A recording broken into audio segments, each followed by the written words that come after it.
Good day, fellow geeks. On this week's episode of Geeks of Azeroth, we've got two very special guests that we're going to be interviewing. We've got Jules Scott and Pat Krane from CTR and Tauren Think Tank, and a whole lot more on this week's episode, Geeks of Azeroth.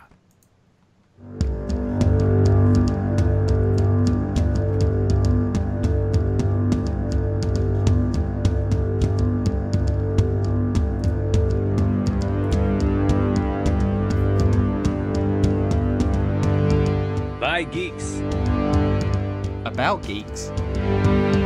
For geeks. Welcome to Geeks of Azeroth! Hello, welcome to the show. Welcome to episode 128 of Geeks of Azeroth. And by mistake, I played our old intro for some reason instead of playing Coltrane's new one that he made for us. But oh well, that was a good one. Good oldie. As I said, we've got Jules Scott and Pat Krane, special guests here. They're going to talk to us about the Convert to Raid party. Guys, how's it going? Good. Awesome. How you guys doing? Very good. Very Good. excited to have you guys on the show. Been a big fan of like CTR and I can't ever remember the acronym for Tauren Think Tank. TTT? Yeah, that's easy. Yeah. Triple T. How do you not remember that? T. Alpha. Tauren Think Tank, you know. I'm a smart person. TTZF, I don't know. Right. So, very honored to have you guys as a part of Geeks of Azeroth today. And so, as we usually do, we talk about what we've been playing. And we'll start with you guys. Pat Krane, what have you been spending your time doing? So I play a lot of Rocket League when I'm not into other Blizzard games. Today was no exception. I usually just like pop in for like it's my break time. Like when I go in and I'm like doing some work or whatever, and I'm like I finished something, I'm like want to celebrate, go in for 5 minutes of adrenaline rush in Rocket League, and then usually get salty and then go back to work. So Yeah. so that's the usual, and then you know, Hearthstone, Overwatch, WoW. I mean, I'm playing them all in varying degrees. Lucio Ball is the thing in Overwatch, and Hearthstone just came out with Knights of the Frozen Throne, that whole thing. So I'm trying to figure out some deck builds for that as well. So it's really kind of content heavy right now. Yeah. For me. So yeah, exactly. All right. And Jules, what have you been doing? Well, the prepared answer is I have no time for games.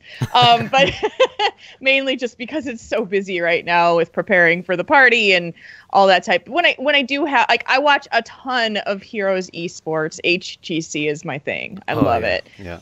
Love it. So I watch a lot of esports. I've been watching the Overwatch World Cup as well, and I'll play Overwatch and Heroes when I get some time. I haven't been playing much WoW lately just because I got really kind of frustrated trying to get flying and said, forget it, I'm done for a while. But, you know, I'm still there as part of, you know, leading the guild and that kind of thing. It's just that I don't actively play right now. But keeping up with everything, you know, what's going on in the world of Azeroth. Yeah, that's about it. I'm between, like, my free time when Pat goes and he goes play Rocket League and that kind of thing, I make jewelry right now just to kind of calm myself down a little bit from all the things I do. So I make like chainmail lanyards for people at BlizzCon and that kind of thing. And Can I reserve one? I want one. yes, absolutely. We'll talk. All right.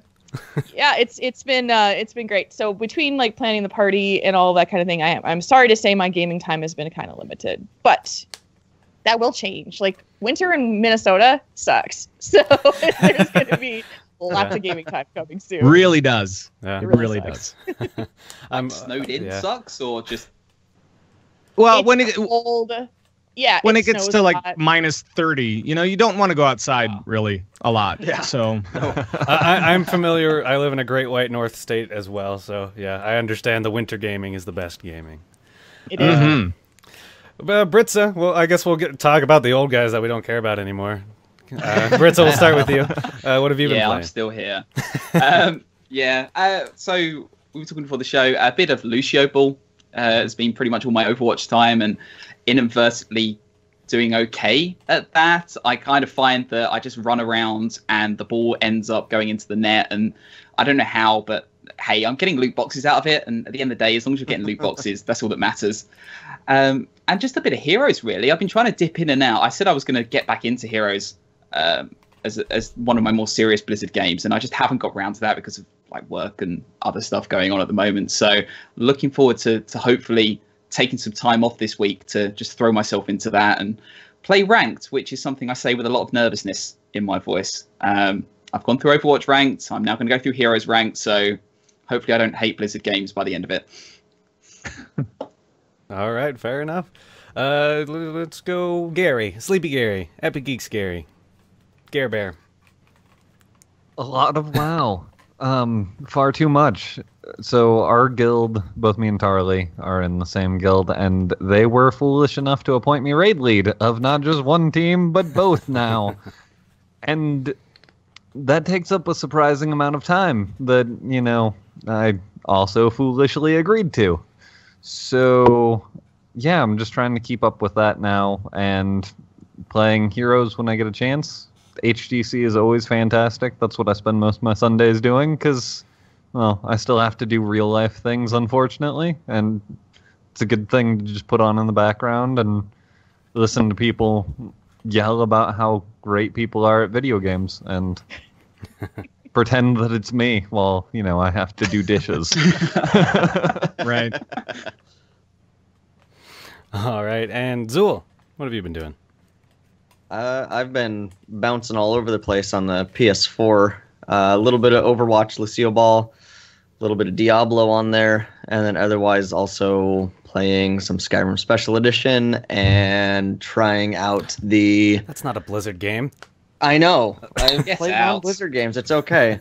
And the Ghost Recon Wildlands like free trial they have going on. Oh. But I have been playing Blizzard games too. It's all right. It's all right. That's fair. I'll take it.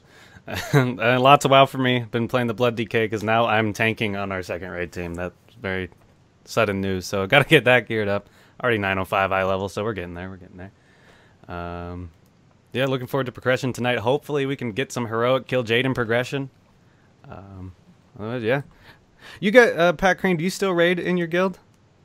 I occasionally do. I'm kind of going the casual route right now because there's just so much going on with me and with Signals Media, and we're trying to launch a lot of stuff. So it's a lot of time that I don't really have to devote to pure raiding fun. So I'm trying to dip in and out when I can. But I mean, it's been a busy year, so it makes raiding. I mean, like I've raided pretty hardcore before, you know, not like mythic ranks, but I mean when back we were doing heroic 25 man back in the day, and so I'm familiar with that whole thing, but I just don't have the time to like spend, you know, 20 hours on a character a week or whatever, and I just feel like with all the different the different things that you can grind this expansion, it's gotten kind of insane for me to try to balance all that stuff. So just going super casual and like being like, okay, well, I'll jump into raid when I can and try to make it through normals. That's my thing. I'm like, I'll make it through normals and that'll be fine. And then after that, we can kind of take a break and I can work on all my other projects that are going on. So yeah, It's been tough. It's been tough. That's fair. Real life does take priority. Real life and parties and it does. Real life and parties. Real life and parties. Real life and parties. Yep. I wish. Yep. Real life is a party, right? Right. So normally at this point in the show we would jump into news of the week, but there has been actually a surprisingly low amount of news coming out of this week. So there was just one particular thing I wanted to talk about that was kind of a surprise, came out of nowhere on the Overwatch front, and that was Deathmatch. Got confirmed when Blizzard initially said they were never going to put this in the game, and now we have both free-for-all and Team Deathmatch coming to the arcade. I was super excited about this, and I downloaded it immediately onto the PTR, and oh guys, I don't know if you guys have had a chance to try it yet, but it is super fun, so reminiscent of old school Quake or Unreal Tournament. I'm having a blast. It's on a brand new castle map with jump pads and everything. Oh wow! Yeah, it is. Oh, super there's jump pad. Okay. Yeah, that's awesome. Have you guys had a chance to try it out yet? No, not on PTR. But I did watch the video on it and thought that sounds like a really cool idea for people who are playing more of the arcade mode, like I am. Yeah, that's all I do. Yeah, the variation. Competitive doesn't go well for me. No, it doesn't, because there's too much toxicity, man. I think it's great, and I'm really like. It seems like the Overwatch team especially, really listens to what the audience talks about, what they want, what they desire for the game. But them saying they'd never do Deathmatch and then have them come out with Deathmatch, it's like, okay, what else are you going to come out with that everybody's been begging for? Well, I mean, they kind of did come out with Deathmatch. I mean, when they released Doomfist, they had the Doomfist Deathmatch, right? Mm-hmm. And I think that was kind of like the preliminary thing for figuring out if it would actually work or not. Mm-hmm. And I think a lot of people were playing Deathmatch. I know that when that was out, I was playing that nonstop. I couldn't get enough. Mm-hmm. Number one, I was learning a new character, but number two, I mean, it was just such a fun, quick gameplay that it was kind of undeniable. It was an undeniable force. So it was really cool. Yep. So I expect this to be released. There's also a lot of weird class balance changes happening on the PTR at the same time, which is really interesting. Roadhog can move and heal, move at full speed and heal. Pretty nuts. Awesome. Didn't they give Junkrat like? Yep, he's got 2 mines now. 2 charges. Yep. Yeah. So you can do some weird triple jumpy things. That's awesome. Like Mercy must be, because they've changed Mercy, so she steals kills with her heal now, or something like that, doesn't she? Yeah. In Deathmatch, if she resurrects people that just died, that team loses those towards their kill count. Yeah. Wow. Oh wow. Yeah. So you know, but because if they didn't do that, then say the team wipes out 5 people, they get res, wipes out 5 more. That's got 10 kills in like 5 seconds. Yeah. So right. Totally forgot what I was going to say. Oh yeah, Mercy is kind of useless though. Or Mercy and Lucio, if you're trying to play them on the free for all, I guess you're just trying to work on your battle healer. Otherwise, you wouldn't really pick them. Yes. But yeah, it's a great new mode. Definitely check it out when it hits live servers if you don't play on the PTR. So we'll jump right into discussion of the week.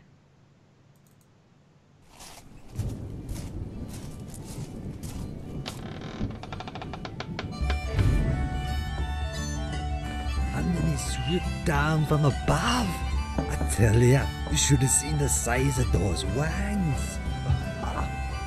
I swear, Borondax could hardly cut through a gnome.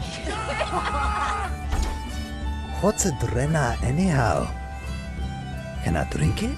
Discussion of the week. That's right, it's time for discussion of the week, and obviously, because we've got these 2 very special guests on the show, we're going to be talking to them. We're going to be discussing with them all about the Convert to Raid party, which I believe just hit its funding, correct? Yep. Yes. It has. It reached its funding for BlizzCon, and we're going to be interviewing them all about that. So, Britza, you were clever enough to write out all of these interview questions, so I'm going to let you take the reins. At least we'll let you go first on the first question here. Awesome. Okay. So yeah, obviously the CTR party has been funded, but we're going to go into detail about the work it takes to put something like this together, and all the behind the words. Already it's going wrong. Behind the scenes stuff. But I think probably to start it off, if I can get Pat, you and it's all going wrong now. Pat and Jules, can I get you to talk about, just to get me stop talking? That word's bad. Sure. Can you guys talk about the CTR party, as in the legacy behind it, how it's been building up over the last couple of years? And Sure, absolutely. So we started the CTR party back in 2013, and that was just kind of on a lark. We were like, okay, well, let's just do this thing. Let's put it together and let's just have it in one of the rooms in the upstairs of the Hilton, just kind of this random place. And we're like, yeah, whatever. Who cares? Nobody's going to show up anyway. We know what's going to happen. And we threw it on the Friday night of the thing so that the most people would be at Anaheim, so that we would try to capture the most people, because we were like, no, this is never going to work. We're going to have like 50 people come, and it's going to be just this lousy sad party where like everybody's like staring at their shoes or something like that. So oh my gosh, you're so wrong with that, dude. and then so we were like, okay, we were just prepared for that, right? And at the same time, we were hoping for the best. And then what happened was that we filled up the room so much that it was like about 150 degrees in the room. People were actually melting. I was standing under the AC at one point, under the air conditioning, and it was going full blast, and I could not feel it at all. I mean, the place was packed with people, and it was so amazing. And I remember when I first cracked open the mic at that very first party, I said, "Welcome home, Raiders." Everybody turned, and I went, "Oh no!" Like they're all looking at me now. And just like everybody's turned, and I went, at the same time you go, "Oh yeah, this is really exciting." You go, "Oh no, now I got to like follow it up with something cool." I got nothing. And so what he's not saying is that this was like Pat. We had just started the guild like the early part of the year. It had just started, and Pat was like, "Let's do a party. We got to do a party." And this is normal for Pat. This is what happens. He has an idea and he goes, "Let's do this." And we go, "Okay." So we make this party happen. We had no idea how we were like, "Hey, guildies will come. We'll invite some people from Blizzard. It'll be fun." And we thought, as he said, like a couple hundred people. It was 900 people on that first one, and we were just blown away, unprepared. Like, what is going on? And the hotel staff was like, we gotta kick some people out because this is a fire code hazard, right? Yep. I mean, it was going against all the fire codes and stuff like that. So we're like, okay, we'll try to take care of it. Couldn't take care of it really, and so that's when we decided that we needed to step it up and move into one of the ballrooms for the following year. And then that's when 2014 was a tough year for me because I had a family member die, and so I couldn't make it to BlizzCon that year. And so it was like the whole like planning part of that party, I just went, "Hey, Jules, here." I can't deal with this. And she went, "Huh?" And I went, "Yeah, this is happening." So she took it over and did a marvelous job. And since then, it's been this partnership of her taking kind of the lead on it and me kind of trying to power the marketing side of it and really trying to push, getting the word out there, making sure that people show up, making sure that we get everybody kind of motivated when it comes to BlizzCon. So it's been a really good partnership for us since really the beginning. So it's been great. Yeah, I started working on it in the beginning with him, just kind of on the side. It was Pat's idea. It was his baby, and the first year it was mainly him, and I just kind of helped him out. Second year was the same kind of thing. We were working on it together, but because of all of the personal stuff going on, it was like it was just us. We didn't have a committee. We didn't have a bunch of people that were helping us out. And it was, and we learned a lot of hard lessons from that process. And Pat and I, we work together now. I work for him now, but we weren't doing that at the time. So it was just doing it on a volunteer basis, like weekends, evenings, whenever we could try to find the time to try to get it done. So that's kind of the legacy of how the party had started itself out. Very cool. Now, so guys, I have distributed in the notes for my fellow co-hosts who should be asking the questions. I just put your name in front of said question. Given my last performance, Tali, why have you given me any more questions? You'll do fine, Britza, but actually we're letting Gary go first. All right, so you guys were kind of talking about it a little bit already, but now that you've kind of come from these, first two parties, and you said you've learned, and it sounds like you've got some more people helping you out on it now. What's kind of the overview of organizing these events? Some of the challenges maybe, who you have to manage, how you're managing them, what keeps you motivated to do it? I'll let Jules handle this one. There's a lot there. When we started the third year of the CTR party, remembering that the previous 2 years was just kind of off the cuff for us. It was just kind of figuring it out as we, saw what people wanted, what they liked, We tried stuff. Some of it worked, some of it failed. And the third year, I said to Pat, we are going to fundraise this party now. We are going to crowdfund it because we've proven that it is something that people want. And we were terrified to go with the crowdfunding route because it is the most humbling thing to put yourself out there and say, we want to run this event, but we need your financial help. And we're hoping that we can find the right notes of product and rewards and things that you guys are going to love. And so that first time that I pressed the go live button on the Kickstarter and announced that we were doing this, I think I had about 5 panic attacks leading up to that moment. It's really hard because, we knew we had a strong community. We knew we had people who were very much interested in this, but you're literally sticking your hand out and saying, we need your funding to be able to make this happen. Right. So I had also assembled a committee of people who had kind of helped us through the process as well. And that was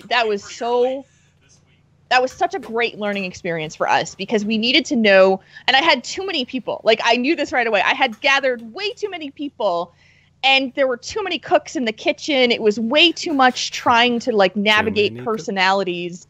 So that was a major lesson that I learned in year 3 was you need people to help you, but the right amount of people is crucial because everybody needs to have their job and they have to have the role that fits them. But too many people doing the same role or trying to do the same role, it doesn't work. Well, and also, I mean, one of the things that's kind of one of the biggest challenges too is that we are having people from all over the country and all over the world, really, I mean, helping us out. So, I mean, we have our photographer is in Australia. Right. It's kind of one of those things where you're trying to coordinate with all these different people and all these different time zones, and they all have different levels of availability and even interest or ability to help out. Right. And so you're really trying to manage all those different things and trying to coordinate with these people that are so spread out. It's really tough. And then you finally get there and you say, okay, well, here's the deal. And then everybody kind of comes to the party with a different idea in their head about what's actually going to happen. We've made it so that it's a little bit better now. It's a little bit more consistent. And these people have been through a few parties now, so they kind of understand what we're going for. But it's still a big challenge for us, for sure. And motivation, when you asked about motivation, that's a big one too. Mm-hmm. I think that year 3 was when we needed to really say what our intent was behind doing this party every year. Because it wasn't just a guild gathering anymore. And we had this kind of struggle where we wanted to at first it was called the CTR Guild Party. That was year 1. It didn't really even have a name. We just did it because we wanted a place for our guildies to come hang out. And then all these other people came, which was amazing. And then year 2, we were in the middle of processing a change within our podcasting network. So Pat decided that we were going to name it the Smash Bash. Yeah. So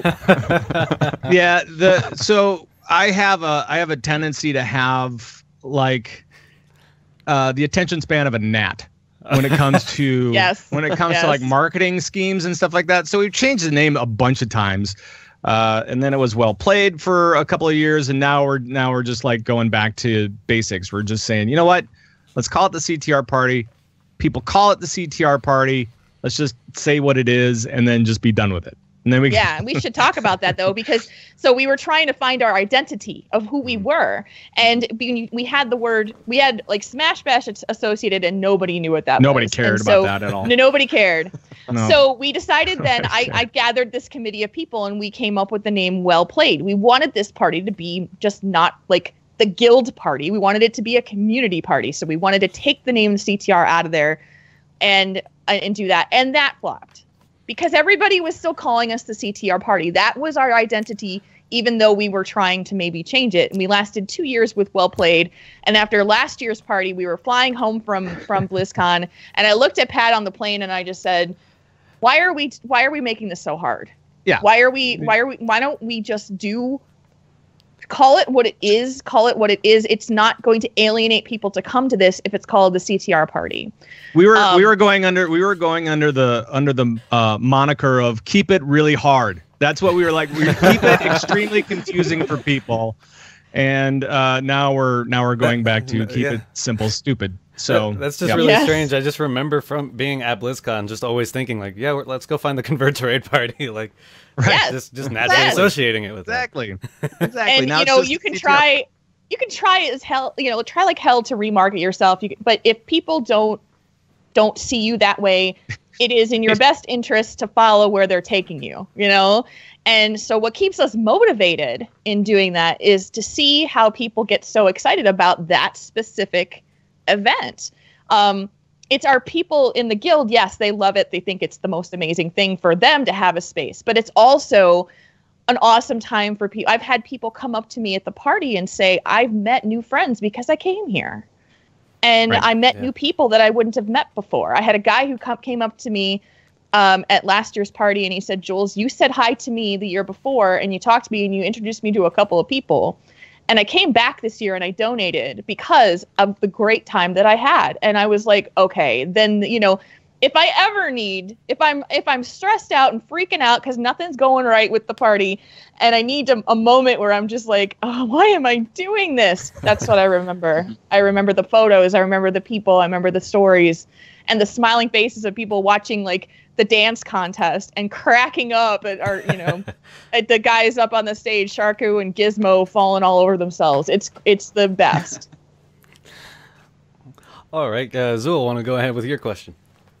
Yeah, so you kind of mentioned the Kickstarter a little bit ago when we were talking, but what all goes into setting up that Kickstarter campaign, promoting it, organizing the different contributors for the pledge tiers, and then getting those rewards out to people that have pledged? Sure. And Jules, I'll let you finish because I know that there's a lot that goes into all of this stuff. One of the things that has worked for us, we found that there were several tiers that people always kind of like, especially when it comes to the different fan art out there. We have built up maybe a stable, I guess is the right word, of WoW artists that we look to and say, hey, can you guys, donate your art to this project for either for like a lanyard or, whatever the case may be. And each year it's gotten bigger and bigger, which has been great. And through that, we found that there were several tiers that kind of worked for us. And we've just kind of really built that and modified that. And now with Jules kind of coming in with able to work on it even more ahead of time, we actually found that this year was better than any other year, in part because we were ready for it, because we could take the time to make up different designs like T-shirt designs and other things that go along with that and come up with some really cool ideas, really put our effort into figuring out what those rewards are so that everybody would like have a really good idea of where we were going with this. And they could see, like, when we did the video, they could see the video, they could see all the different designs. One of the big things this year was an adult style coloring book from all the different fan artists out there. And so it's been really cool to see that kind of take off in a way that we were hoping would happen, but we weren't expecting it necessarily, but it was really great. That one was our most popular reward tier and the most popular add-on. And the process is we are always learning. We learned a ton. We tried a bunch of stuff this year, and some of it worked great and some of it didn't. And we are always trying new things. Like and just to talk a little bit about the process of how it starts, we start in March. We start planning in March for the Kickstarter to launch in June. So, and the Kickstarter runs for about 30 to 45 days. This year it was 45 days because of where the holidays were for the US. It was Memorial Day and 4th of July, and we didn't want to lose time in there. And plus we were traveling too, so let it go longer than we have in the past. And then we're now getting all of the surveys and information in there. It will go through November. We'll have a few months off and we will start in March again. Because that's how long that whole process does take. Right. Then this year we did, like as Pat said, we went and did things ahead of time where we actually paid to get art designed so that people could see it. And that made a huge difference from previous years where we're like, hey, we're going to give you a new CTR Guild shirt and nobody knows what it looks like. And they're going to give us $60 to give a Guild shirt. It's like, guys, I know leap of faith time is here, but just a black shirt with duct tape spelling CTR. Yep. It just says Guild on it. It doesn't even say CTR. It just says Guild on it, and that's it. Spelled GILD. $60. Spelled wrong. And the other things that we've learned in there too is that, when you are making product for the Kickstarter, you are spending money to do that. Mm-hmm. And so the amount of product that you have, you need to balance that with the amount of amounts that you're bringing in for it. So, it gets very complicated. We pared down the number of tangible items down to 4 this year, 5. Yep. In previous years, it was up to 10. Wow. Yeah. So you look at what are people really responding to? How are you making your money? Because Kickstarter's taking a cut of that too, to help service that. And then how do you formulate stretch goals to try to gain more money on top of it? We tried something new this year, which actually worked out pretty well. I will know this at the end for sure. But when we hit a certain threshold on our Kickstarter, we said, you guys will get a free pin of our 5-year design. Doesn't matter how much you donated, we'll get you a pin and we'll mail it to you anywhere in the world, even if you donate $1. And we took a risk on that one and it paid off. Now now that I've got all of the survey information coming in, I will know how much money I'm going to spend in postage to send them out. But Wow. it's, you have to try new things. You have to come up with new and fresh ideas every year. So it can be challenging, but we're very lucky that we have a committee of very creative, smart people. And that Pat and I can work really well together on coming up with those ideas and then kind of floating them to the team. And they help shape them. They change them. They say, nope, I hate that, And so it's a labor of love for sure. All right. Very good. And how do you, sorry, just to jump in, how do you keep in contact with these people? Is it through a Discord server or email? Yeah, Discord. We have a Discord channel that's private for our committee. And it's great because so we get a new piece of art. I can post it up there. They can give me instant feedback and say, change this. We were just bouncing back and forth about the pin itself, the design. Pat and I got it really close and we were like, I don't know what I'm missing here. And then they looked at it and said, change this, move that around, do this. And we were like, there it is. So, it was awesome. And they're each of them has their own specific set of skills that are really beneficial to what we try to do. We've got the tech guy, we've got the organization girl, we've got we've got all of that going on where we're just people have these really neat skills that we happen to and they're all volunteers. They're insane. They're awesome. They give their own time to do this. And they give up most of their Friday because we start getting ready at 3:00 in the afternoon and we're there until midnight. Yeah. So it's a lot. It's a labor of love for sure. All right. Good stuff. Next question I've got for you. So we're more looking at meetups in general. So your guys' party, you've got the Calm Before the Storm, you got all of these stuff, all the stuff that's happening. What do you guys feel that adds to the BlizzCon experience for attendees? Have you seen relationships change when people get to meet face to face? What are some highlights that you've taken away from all these meetups? And, just in general, how do you think they've affected the BlizzCon community? BlizzCon is all about community. It's not about whatever's happening on the stage. I mean, that stuff is cool. But I don't think there's ever been, I've been going to, my first BlizzCon was 2013, but even before that, people were telling me, hey, you got to come because it doesn't even matter if you go to the show. And I say that to everybody that is like, well, I can't get a ticket to BlizzCon. I said, well, you can get a plane ticket to Anaheim, so come on down. You know, it's like, it doesn't really matter because the social side of it is so strong, and it always has been. And that's been one of the strengths of World of Warcraft specifically. And then also BlizzCon just kind of in general, and it's only grown over time. When you take a look at how the parties have changed and developed, I mean, there's the Wowhead party, and that used to be, you know, not in the Hilton, but it was over in what is that hotel? I can't remember. The Annabella. Yeah, the Annabella, where at the end of every party, somebody would jump in the pool with all their clothes on, and then the hotel would hate everybody, right? So, and I was a part of that, and that was a huge success. You know, every year, and it continues to be too. Wowhead Party is one of the other big events that people look forward to. Calm Before the Storm is another one, and we've gotten to know those guys pretty well.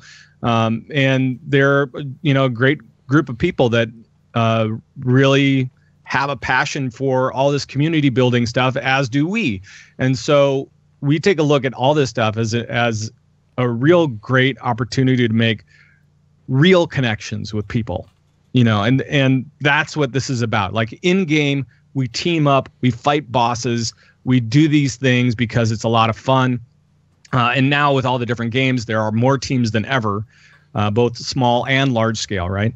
But when it comes to BlizzCon, my God, I mean, you just find so many people that have similar interests to you, and it's a real amazing thing. And when you can connect at a place like that where the energy is just so high, it's an incredible thing. So that is the social aspect of BlizzCon is by far the best part about that entire show.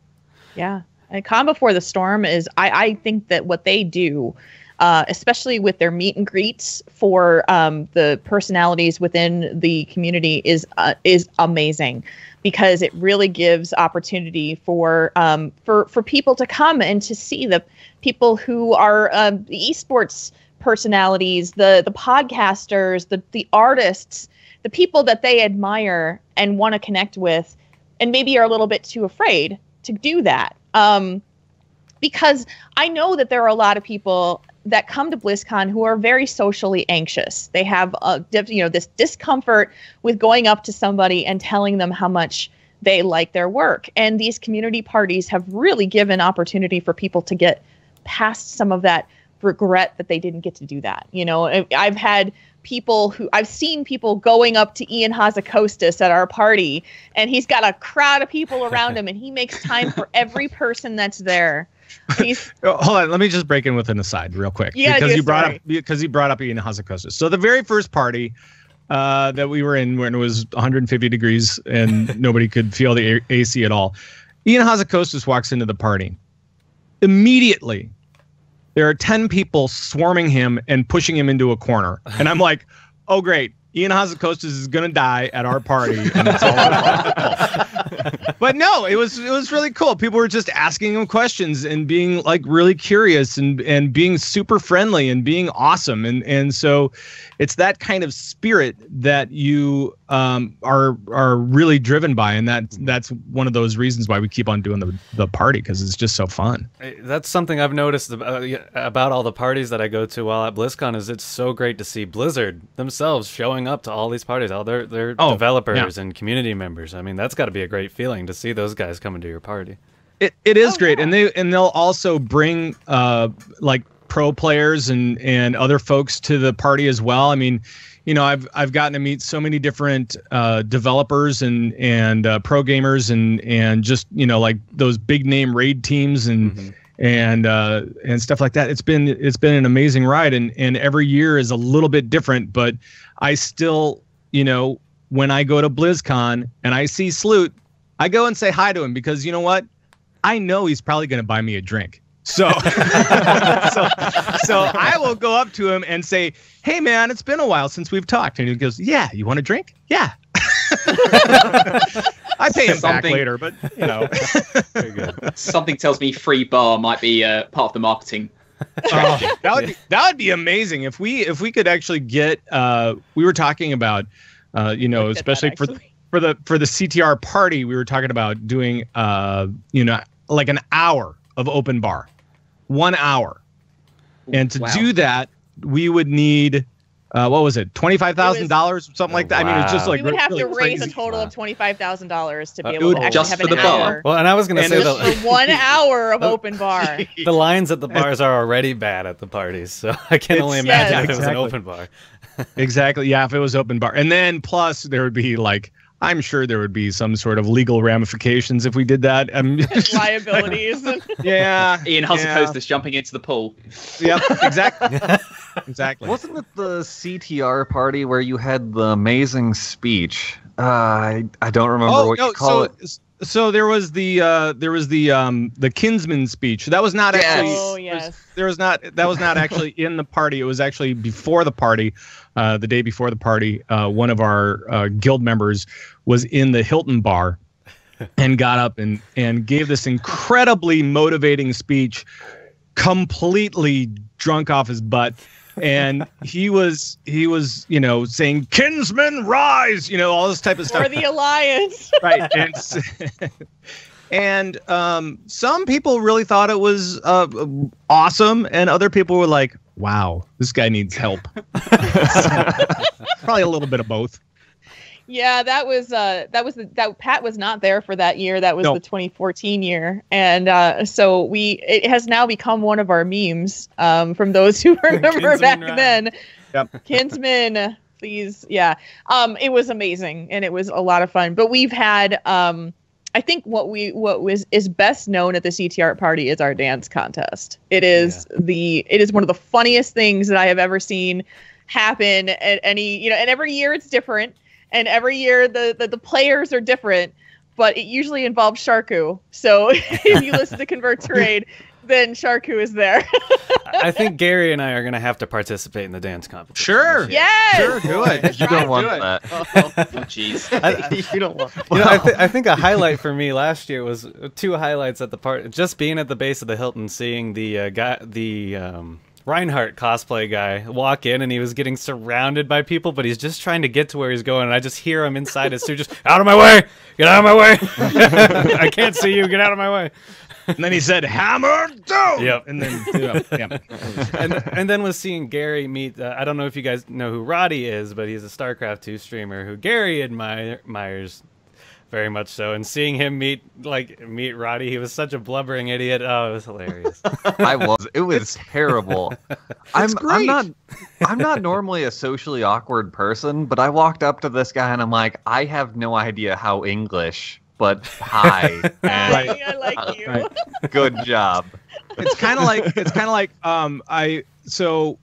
I was hanging out in the Hilton bar one year, and I can't. This might have been 2013, because Ghostcrawler was still around at the time, Greg Street, and I had talked to him like each night of BlizzCon, like professionally, right? So I mean, like I was interviewing Greg Street, which was really, really cool, and I like the guy a lot, and I saw him again this year, and it was really kind of awkward and weird to see him in a like non-professional way. Yeah. And I was hanging out in the Hilton area in the bar, and he was there and I was there, but I wasn't there to interview him or anything like that. So I just was like, "Hey, how's it going?" And then we just like sat there. I mean, it was okay, but it was kind of like a little awkward silence. And it was just like this.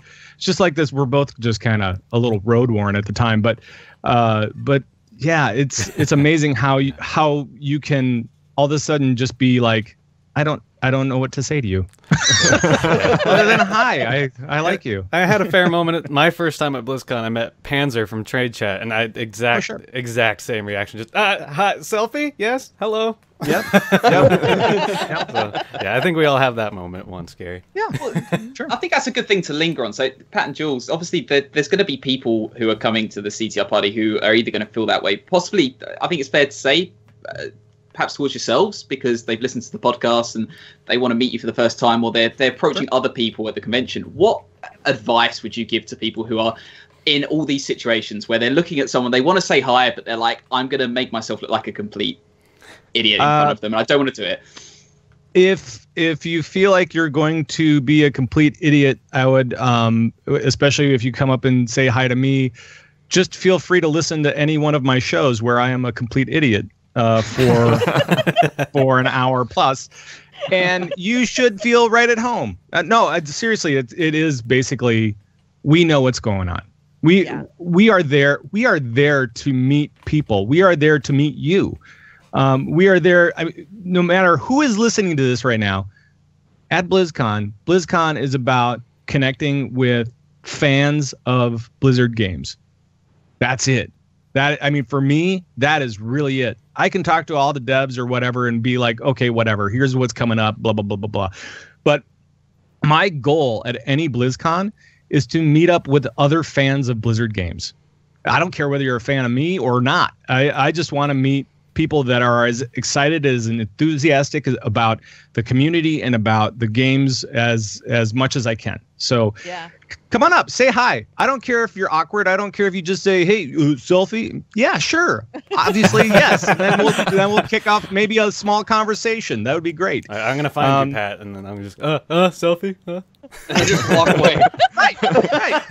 Exactly. Say anything That's what you got to do. That's what you got to do. But it's the same way with everybody out there, with anybody that any of the podcasters, any of the gamers, any of the pro players, whatever. It doesn't matter. We are there to hang out and meet a bunch of people, and then also try to keep greasing the palms of everybody over at Blizzard so that we can have them on our shows and stuff like that. but really, we do want to meet people. Yes, I have 2 tips for people on this. Number 1. Get a really good buddy who can be your wingman and like shove you in front of that person you want to talk to. Gary. I'm not kidding. This has happened a couple of times where I've had someone who I was talking to someone and there was a friend who basically came up and said, my friend really wants to meet you. And I was like, and I turned and they were right there. And I was just like, hi. And that helped them so much. So if you've got like the more, kind of assertive friend, they like you to talk to them, that it helps to kind of break that ice. And I can't think of any personality that wouldn't stop and be like, I've got you, I understand where you're at.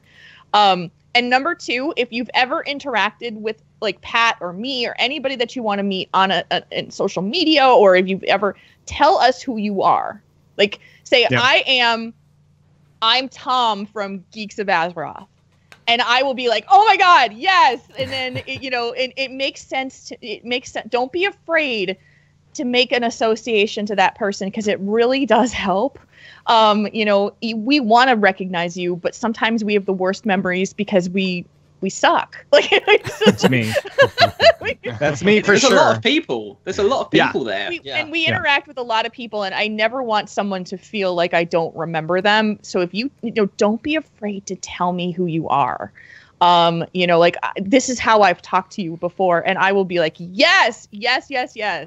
And that helps a ton too. So those are my 2 tips for anybody who wants to kind of break that ice with someone that you want to meet. All right, and Britza, we'll go ahead and continue on with your question then we have here for you. You're doing good. You're not stumbling over yourself. I'm not stumbling. I'm doing okay now. I've warmed into it. But obviously, we're talking about how great it's going to be there at BlizzCon, and this comes to my personal pain in so much that there are going to be people like me who can't go to BlizzCon for one reason or another, either because they couldn't get a ticket, or there's a big ocean in between or something like that. And whilst I completely agree with what you said, Pat, that to be honest, if I think I had like the finances ready to go, I would pretty much like 70% be ready just to fly out there and hang out, just get a virtual ticket, hang outside for 3 days and just have a load of fun with the community outside, because it seems there's always stuff going on outside. If anything, it seems there's more people outside the convention center than there are inside half the time. But for those people who can't attend, you guys are hosting a live stream, and I just wondered whether you could talk about how that plays into the CTR party, and also what you think. I'm trying to think of a way to phrase this, because this isn't a question we structured, but what you think people who can't attend can do to get really invested in BlizzCon, so to speak, other than just buying the virtual ticket and watching the convention. Well, virtual tick is one way. So during the day, you can definitely check out all that stuff. Social media would be another way to kind of get a little bit more invested. I mean, if you have a favorite platform, Twitter seems to be one of the bigger ones for our community. But I'm sure that pretty much everything would work. Just so you can find out more about what's happening outside of the convention, because there are a lot of selfies going on with like cosplayers, and I don't know, like last year was a big year for the voiceover guys from Overwatch. They were all over the place, and they were doing a bunch of fun stuff, and it was really cool. And so, you could follow, some hashtags or whatever for BlizzCon last year and maybe see some of that stuff. But really, one of the reasons that we did a live stream was because when I went to my first BlizzCon 2013, I was a part of the Game Breaker network, and Gary Gannon and all those guys, and Lore was he was just leaving for World of Warcraft at that point. So, but we did, we were working with Wowhead, and so we were at the Wowhead party doing a live stream, and it was a lot of fun. However, it seemed to like stop the party in a lot of ways, right? So, I mean, it seemed like because we had all of these guests in there, it stopped the party, it stopped the action, it stopped people interacting, and I didn't really like that very much. So when we actually constructed a live stream, we decided to do it kind of on the sly, right? It wasn't going to be for everybody. And initially, actually, I should take that back, because the first year we tried to do something like that, but it was so loud. It was so loud that everybody was just kind of took over the place, and that room was so small, and we were trying to go through the room speakers, and so we were talking to people there, and it was just going nowhere. So we're like, well, screw it. We're not gonna make a big deal about it, because it's fine. Either you want to watch it or you don't. And if you really want to watch it, you can watch the VOD later. I mean, it's totally fine. But now we have Cuddles has been doing it the last couple of years, right? Yeah, this will be his third year doing it. And he's been doing a fantastic job. And it's just kind of like grabbing people and really serving our community by showing community members of the CTR Guild, developers, pro players. I mean, whoever's there, just grab them and go and be okay with producing this community-driven content, because I think it means a lot more for our folks to kind of get to know the faces and the voices behind some of the tunes that you see in the guild. So, it's a fun deal, and Cuddles has a good time, and he can't talk for the next day or two or whatever. I can imagine, and so that part's kind of nice, because he talks a lot, and just kidding.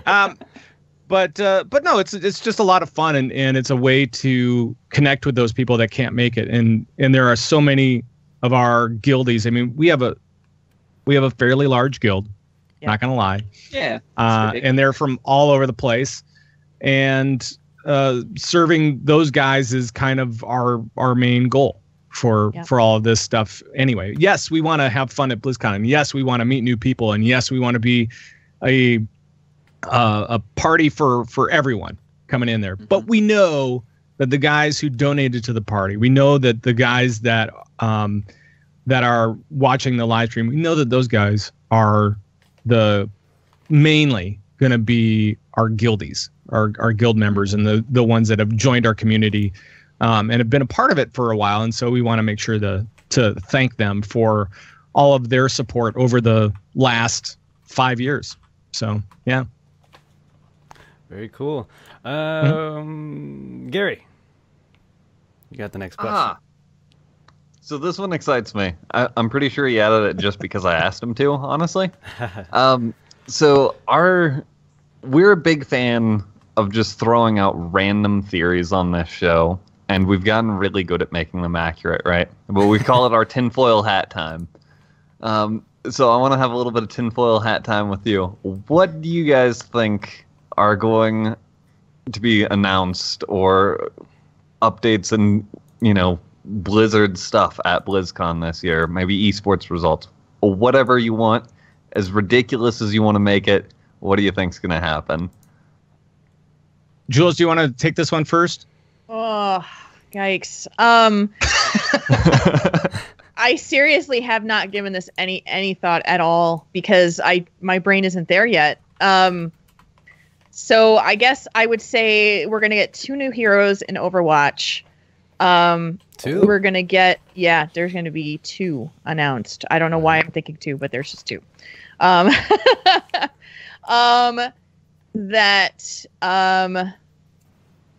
We'll be getting some really good stuff about Overwatch League. Thank goodness, because man, that's got to happen soon. Yeah. In terms of esports, I will predict that in HGC, the winner is going to be L5 this year. It's going to go back to the eastern part of the country or the world. My brain.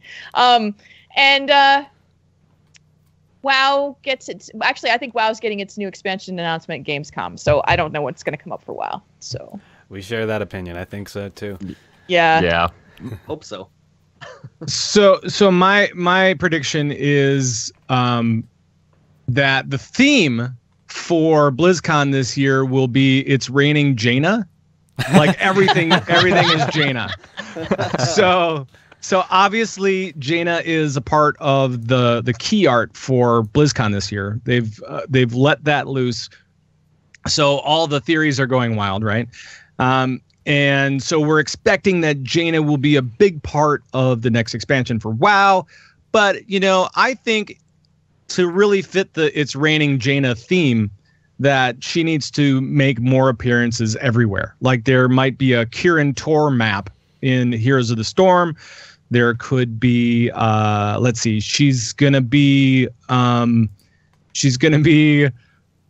can't even think about it.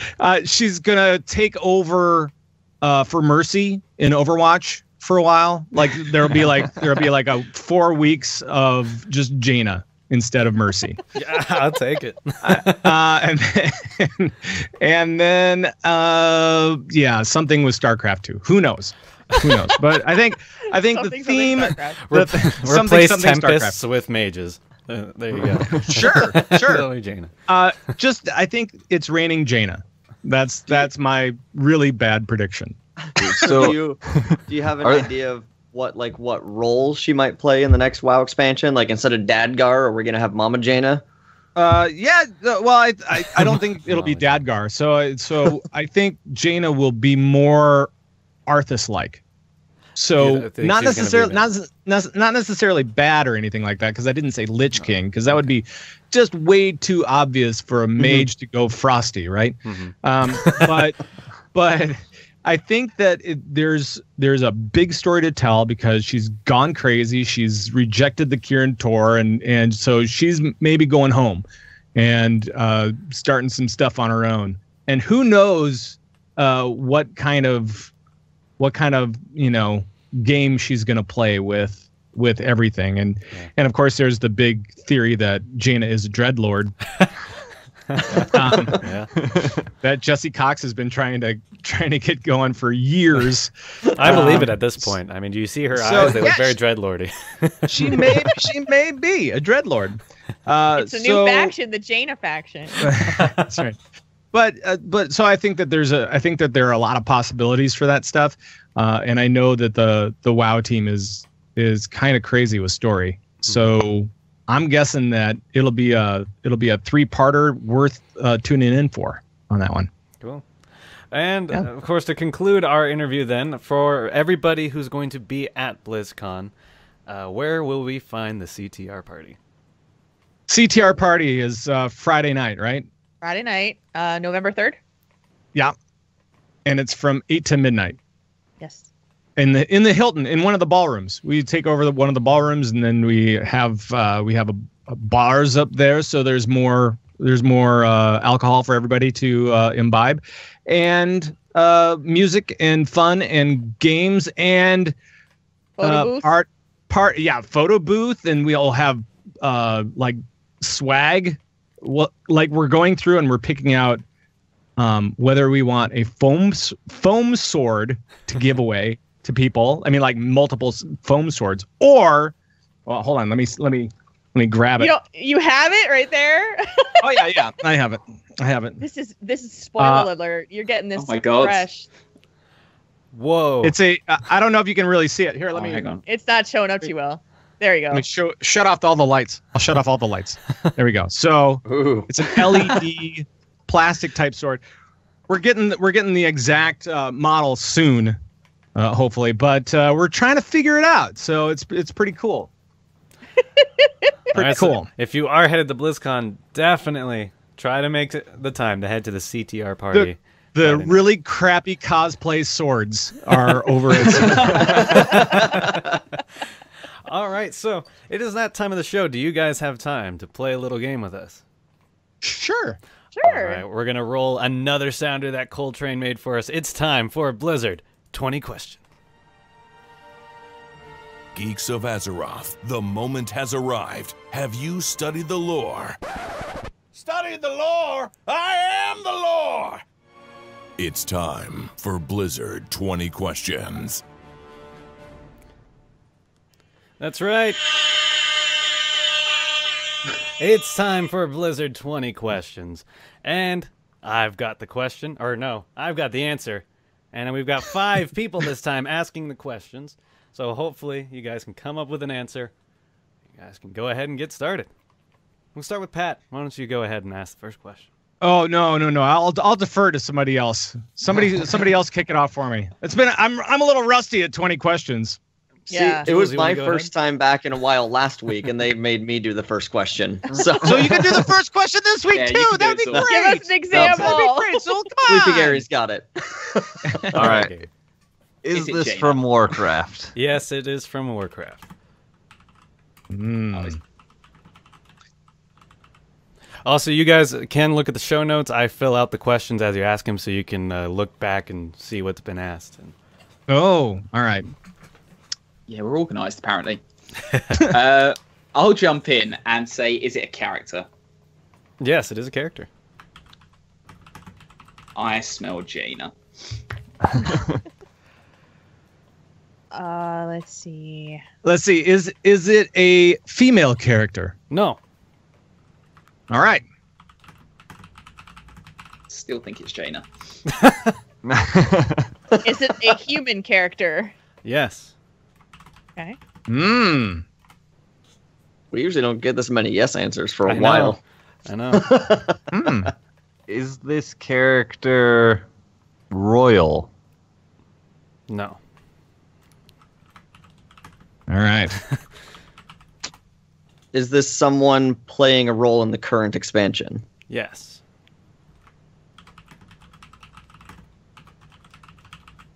As of Is the it- current patch. Oh, go on, guys. Is this a does this character use magic? Oh, you picked mine. Yes.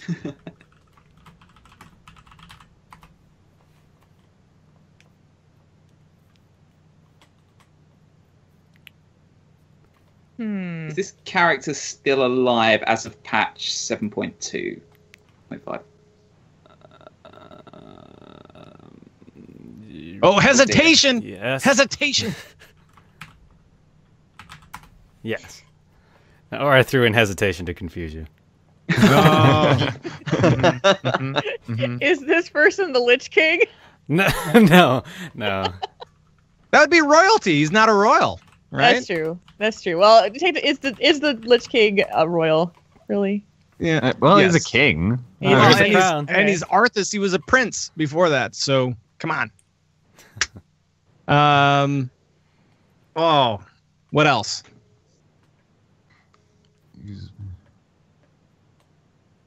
He uses magic. Yeah. Is it Khadgar? It is Khadgar. Oh my god! It's gotta be That's what I was the, thinking. it's gotta be the I obvious wanted one, to right? draw it out. We were only at question number 10. It's like I'm like, all right. I was like, wait, that can't be it. Very good, very fast. I figured I'd go with an easy one, but good job. It should have been. is It should have been Khadgar. what I guessed earlier. Should have been. All right, well, that Bulgar's about left pinky. that about concludes our show. I want to thank everybody, as always, for listening to Geeks of Azeroth. You can always check us out on iTunes, Stitcher, YouTube, and right here on Twitch TV/Geeks of Azeroth. You can find us on Twitter at Geeks of Azeroth. And I want to thank our guests for coming on today, both Jules Scott and Pat Krane. Where can we get some information for both of you guys and your podcast? Jules, go first. Okay. You can find me on Twitter at JulesRPG. You can find information about the CTR Party by going to converttrade.com/party. If you want to find more information about the Convert to Raid Guild, you can go to converttoraid.com. And you can find my podcast, Tauren Think Tank, which is an advice show for gamers about real life issues at twitch.tv/Tauren Think Tank. Mm-hmm. And I'm at Pat Krane on Twitter and a lot of other places. That's Krane with a K. And you already said all the Convert to Raid stuff. We'll talk about the show. Well, if you like podcasts about news stuff dealing with Blizzard games, then go to converttoraid.com and go check out the videos and audios over there.